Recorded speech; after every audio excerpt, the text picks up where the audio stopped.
গঠনমূলক বিরোধিতা চাই শুভেন্দু অধিকারী। রাজ্যের মুখ্যমন্ত্রী বিধানসভায় আজকে প্রথম দিনের ভাষণে এমনটাই জানালেন। বিধানসভা কোনো মারামারি করার জায়গা নয়, আমরা চাই দায়বদ্ধতা এবং ভাষা ব্যবহারে শালীনতা। এতদিন পর্যন্ত বিরোধীরা তারা বলার সুযোগ পেতেন না, এরপর থেকে শাসক এবং বিরোধী সমান সুযোগ পাবেন, আজ এমনই আশ্বাস দিয়েছেন মুখ্যমন্ত্রী শুভেন্দু অধিকারী।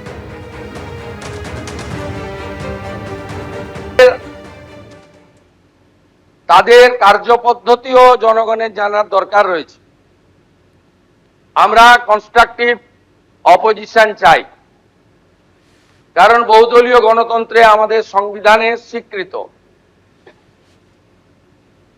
আমরা চাই না বিধানসভা তার বিরোধী দলনেতা তাকে 11 মাস হাউসের বাইরে রেখে হাউস চলুক। আমরা চাই না কোনো বিধায়ক শারীরিকভাবে নিগৃহীত হয়ে কোনো হসপিটালে বা ডাক্তারের কাছে যাক, এটা মারামারি করার জায়গা নয়। আমরা চাই দায়বদ্ধতা, ভাষা প্রয়োগে শালীনতা। আমরা চাই সংবিধানকে মাথায় রেখে সংবিধানের যে 3টি বিষয় রয়েছে, for the people, by the people, of the people, সেটাকে মেনে আমরা এই বিধানসভাকে এগিয়ে নিয়ে যেতে চাই।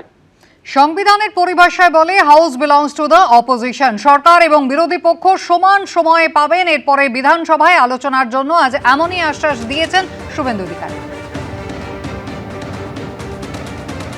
অধ্যক্ষের নেতৃত্বে রাজ্য সরকারের সহযোগিতায় আমরা আগামী দিনে করব ইত্যাদি আমি আশা প্রকাশ করে বিরোধীদের আশ্বস্ত করতে চাই যে সংবিধানের পরিভাষা, বিধানসভা সংসদীয় গণতন্ত্রে house belongs two opposition, final decision অধ্যক্ষ নেবেন, কিন্তু আলোচনায় অংশগ্রহণের ক্ষেত্রে, সময় বরাদ্দর ক্ষেত্রে সরকারের ভূমিকা, সরকারি দলের ভূমিকা আমি পরিষ্কার করতে চাই।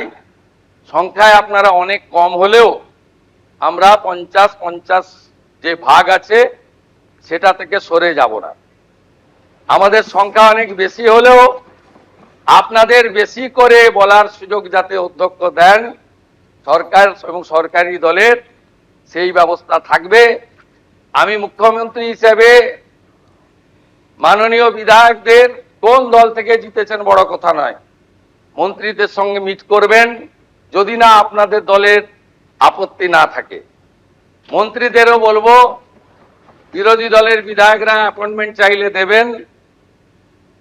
এলাকায় মন্ত্রীরা গেলে যে দলেরই বিধায়ক হন তাকে খবর দেবেন।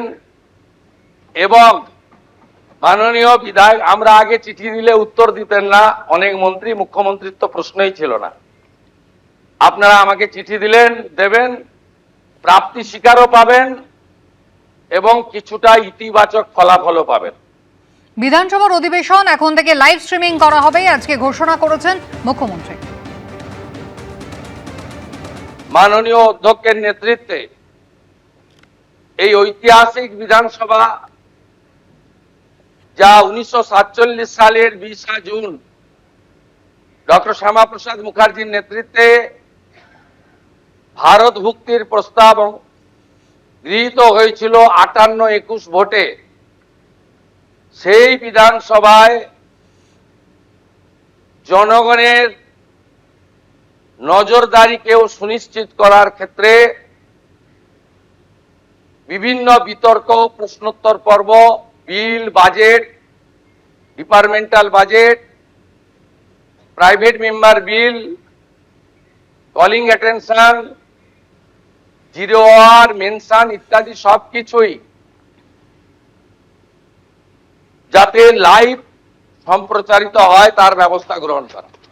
বিধানসভায় নতুন স্পিকার হিসেবে আজকে দায়িত্ব নিলেন রথীন্দ্রনাথ বসু। গতকালই ঘোষণা করা হয়েছিল, আজকে প্রোটেম স্পিকার তিনি প্রথমে নাম ঘোষণা করেন, ভোটাভুটি হয় এবং সর্বসম্মতিক্রমে আজকে রথীন্দ্রনাথ বসু, কোচবিহার দক্ষিণের বিজেপি বিধায়ক, তিনি বিধানসভা স্পিকার হিসেবে নির্বাচিত হলেন।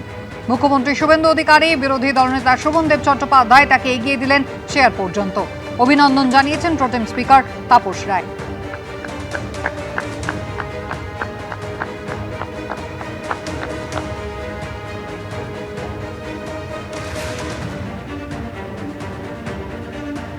পূর্ববর্তী স্পিকার বিমান বন্দ্যোপাধ্যায় আজকে উপস্থিত ছিলেন তিনিও।